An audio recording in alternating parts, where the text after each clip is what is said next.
Sir ఇప్పుడు ఎట్లా ఉంది? ఇప్పుడు సంవత్సరం వచ్చింది కూటమి ప్రభుత్వం, చంద్రబాబు నాయుడు గారు తల్లికి వందనం వేస్తున్నారు. ఎంతమంది పిల్లలకి అంతమంది పిల్లలకి. ఎట్లా ఉంది? బావుందండి. అంటే పిల్లలకి చదువు కోసం వేస్తున్నారు కాబట్టి తల్లిదండ్రులకు కూడా బడ్జెట్ అనేది అనిపించదనమాట. వాళ్ళు ఇవ్వడం వల్ల. ఇప్పుడు గతంలో ఒక్కళ్ళకే ఇచ్చేవారు. ఇప్పుడు ముగ్గురు పిల్లలకి ఎంతమంది పిల్లలుంటే అంతమంది పిల్లలకి ఇస్తారంట. మంచి అభిప్రాయమేనండి. ఎందుకంటే ప్రతి ఒక్కళ్ళు లేబర్ వాళ్ళు కూడా కొంతమంది చదివించుకోలేని వాళ్ళు ఉంటారు కదా! ఆర్థికంగా వెనకబడి ఉంటారు కదా! వాళ్ళకి కూడా వాళ్ళ వల్ల అంటే ప్రభుత్వం వల్ల వాళ్ళకి బడ్జెట్ అనేది బాగా ఉపయోగపడుతది. ప్రత్యేకంగా ఆడవాళ్ళ కోసము దీపం పథకం గాని, తల్లికి వందనం గాని, ఆగస్టు 15 బస్సు ఫ్రీ గాని పెట్టారు చంద్రబాబు నాయుడు గారు. ఇది ఎలా ఉపయోగపడుతుంది మేడం? ప్రత్యేకంగా ఆడవాళ్ళకంటే మరి ప్రతిదీ డబ్బులతో పని కదండీ! అందువల్ల ఉపయోగపడుతుంది. బస్ ఫ్రీ అంటే బానే ఉంటదండి. అయితే చంద్రబాబు మీద మీకు నమ్మకం ఉంది కదా మేడం? నమ్మకం ఉందండి. బాగా చంద్రబాబు ప్రభుత్వం ఉంటే బాగా అభివృద్ధి చెందుతది రాష్ట్రం అనేది మాకు బాగా అర్థమైందండి. పరామర్శించడానికి వెళ్ళిన జగన్మోహన్ రెడ్డి ప్లికార్డ్స్ పట్టుకున్నారంటే కొంచెం మంది వైసీపీ కార్యకర్తలు ప్లికార్డ్స్ పట్టుకునే దాన్ని జగన్మోహన్ రెడ్డి సమర్థించడం కరెక్టేనంటారు. లాస్ట్ 5 సంవత్సరాలు అరాచక పాలన జరిగింది. ఈ అరాచక పాలన పోయి ఇప్పుడు ప్రశాంతంగా ఉండటంతో అది జగన్మోహన్ రెడ్డి తట్టుకోలేక ఇప్పుడు ఎందుకంటే యూత్ ఒక ఏజ్ ఉన్న వాళ్ళు ఏంటంటే ఇలాంటి సినిమాలకి కొన్ని డైలాగులకి అట్రాక్ట్ అవుతారు. ఆ అట్రాక్ట్ అయ్యే వాళ్ళని ఇంకా రెచ్చగొట్టి ఇక్కడ ఎలాగైనా రాష్ట్రాన్ని అరాచకం చేద్దాము, మళ్ళీ జనాల్ని వేరే బాటలో పంపిద్దామని జగనేసే పాలన. ఇప్పుడు ఆ కుర్రోడికి 14 రోజులు డిమాండ్ పెంచారు. ఏదన్నా కేసే కదా ఎఫ్ఐఆర్ కట్టారు. రేపు ఆ ఫ్యామిలీలో కానీ వాళ్ళ కుటుంబంలో కానీ ఉద్యోగాలు రావు. నువ్వేమో ఎంకరేజ్ చేస్తున్నావు ఇంకా గొడవలకి వెళ్ళు అని చెప్పని. ఆ కుర్రోడికి ఉద్యోగాలు రావు. రేపు ఏదైనా ఫారెన్ వెళ్ళాలన్నా సరే కూడా వీసాలు రావు. దానికి నువ్వు బాధ్యత వహిస్తావా? దానికి సమాధానం చెప్పమనండి, మేము ఒప్పుకుంటాం. ఇక్కడ కుర్రోళ్ళని బాగా ఎంకరేజ్ చేసి తప్పుదోవ పట్టిస్తున్నాడు. ఈరోజు జగన్మోహన్ రెడ్డి చేసే చెత్త పరిపాలనకి కొంతమంది యువకులు తెలిసి తెలియకున్న ఒక మైండ్ డైవర్ట్ అన్న యువకులందరినీ తప్పుదోవ అయితే పట్టిస్తున్నాడు. అంటే రప్ప రప్ప రప్ప అని ప్రతిసారి ప్రెస్ మీట్ లో కూడా రప్ప రప్ప డైలాగ్, సినిమా డైలాగే కదా, చెప్తే తప్పే ఉందని మాట్లాడటం కరెక్టేనా? ఓ పని చేయండి, మీ పిల్లలు ఉన్నారు కదా మీ ఫ్యామిలీలో, అది తప్పు లేదన్నప్పుడు ఇమీడియట్లీ వాళ్ళ ఫ్యామిలీతో మరి చెప్పించమనండి. అయితే మేము ఒప్పుకుంటాము. చెప్పిస్తాడా? వాళ్ళ ఫ్యామిలీతో ఇమీడియట్లీ తీసుకొచ్చి చెప్పించమనండి. చెప్పిస్తే అప్పుడు మేము ఒప్పుకుంటాం. ఓకే జగన్మోహన్ రెడ్డి గారు చెప్పిందని చెప్పాను.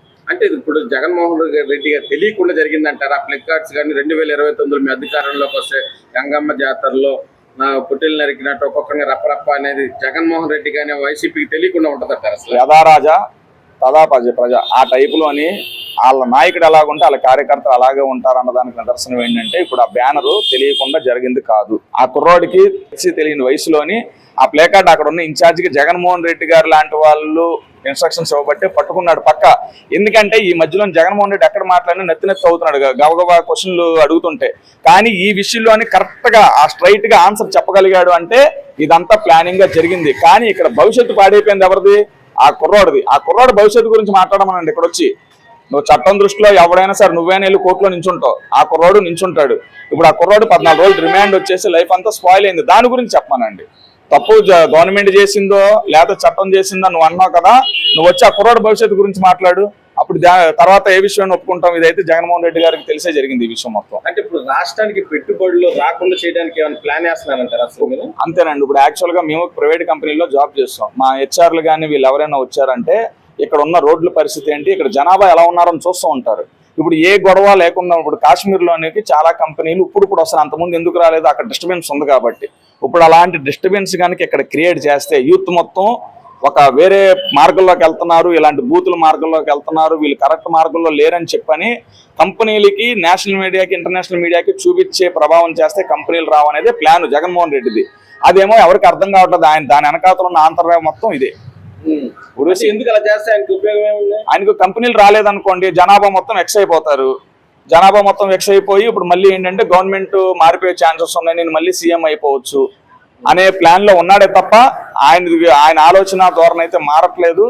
ఇదైతే జనాభా ఒప్పుకునే పరిస్థితిలో కూడా లేరు. అంటే తొక్కుకుంటూ వెళ్ళిపోతాం. పల్నాడులో రాజారెడ్డి రాజ్యం ఎక్కడి నుంచి స్టార్ట్ అవుతుంది, అలాంటివి పెట్టడం కరెక్ట్. రాజారెడ్డి ఎవరండి? స్వతంత్ర సమరయోధుడా? మీరు అడుగుతున్నారు కదా, రాజారెడ్డి ఏమన్నా స్వతంత్ర సమరయోధుడా లేకపోతే ఏమన్నా బ్రిటిష్ వాళ్ళతో ఫైట్ చేసి వచ్చాడా? అసలు ఎవరి రాజారెడ్డి అంటే మీ తాతయ్య గారు నీకు గొప్ప అయితే నీకు గొప్ప, మాకు గొప్ప ఇక్కడ కావాల్సింది కాదు. నాకుంది, నాకు నా పిల్లలు గొప్ప. ఇక నా పిల్లలు ఎదగడం కావాలి, నేను ఎదగడం కావాలి. ఇప్పుడు రాజారెడ్డి కోసం చేయకుండా ఆయన ఏమైనా అబ్దుల్ కలామా లేకపోతే ఏమైనా స్వాతంత్రం కోసం పోరాట వీరేశలింగం పంతులా? ఏమీ కాదు. ఇలాగ ఏదో ఫ్యాక్షనిస్టు ఇలాంటి వాళ్ళని తీసే కదా సినిమాలు తీశారు. ఇప్పుడు ఆ రప్ప రప్ప డైలాగ్ కూడా వాళ్ళ తాతయ్య రాజారెడ్డి మాట్లాడి ఉంటాడు. దానికోసం ఈయన ఆనందపడిపోయి మిగతా వాళ్ళకి కూడా ఎంకరేజ్ చేస్తున్నాడు. అంటే వాళ్ళు ఏమన్నారంటే వైసీపీ అతను కాదు టీడీపీలో ఇబ్బంది పడ్డారు, అందుకే టీడీపీ వాళ్ళే బాధపడి బయటకు వచ్చి ఇలా పెట్టారు, అది చేశాడు, అది ఇదని అని అంటున్నారు జగన్మోహన్ రెడ్డి. మరి అయితే యాక్చువల్ గా పార్టీలోనే నచ్చకపోతే వేరే పార్టీలోకి వెళ్దామా, లేదంటే ఆ కుర్రాన్ని బయటికి తీసుకొచ్చి మీరు ఏదో మభ్య పెట్టి నీకు ఏదో చేస్తానని చెప్పి చేశారా? ఏదన్నా మంచి చెడులు ఉంటాయండి. నేను ఇందాక మీకు చెప్పాను. సరే ఆ కుర్రాడు టీడీపీలో నుంచి వచ్చాడా బీజేపీలో నుంచి వచ్చాడా మాకు ఇవన్నీ అనవసరం. వచ్చినా చేసిన పని తప్పా కాదా చట్టం దృష్టిలో తప్పు కాబట్టి తీసుకెళ్లి లోపలేశారు, 14 రోజులు రిమాండ్ చేశారు. ఇదే పని తప్పు కాదు అని నువ్వు అన్నప్పుడు నీ కుటుంబంలో నుంచి నీ పిల్లల్ని, ఎందుకంటే మాకు సభ్యత గుర్తు వస్తుంది, నీ పిల్లల గురించి మాట్లాడకూడదని చెప్పాను. పోనీ నీ పిల్లలు ఎక్కడో ఫారిన్ కంట్రీలో జరుగుతున్నారుగా, వాళ్ళ ప్లే కార్డు పట్టుకోమని అక్కడ పోనీ రప్ప అని ఒక ప్లే కార్డు పట్టుకోమని, ఓకే నువ్వు చెప్పింది కరెక్ట్ అని మేము ఒప్పుకుంటాం.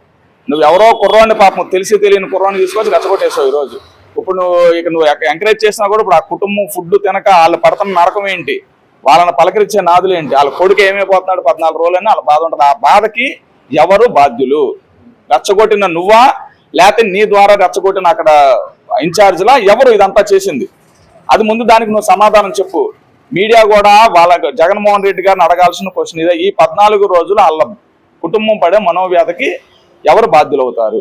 లేదా నీ ఇంట్లో పిల్లల్ని, నీ మనవల్లో, నీ మేనకోడల్లో, నీ కూతురులో, నీ కొడుకుల్లో ఆ బోర్డు పెట్టించి ప్లే కార్డు చేయించు. అప్పుడు నువ్వు చేసిన కరెక్ట్ అని మేము ఒప్పుకుంటాం.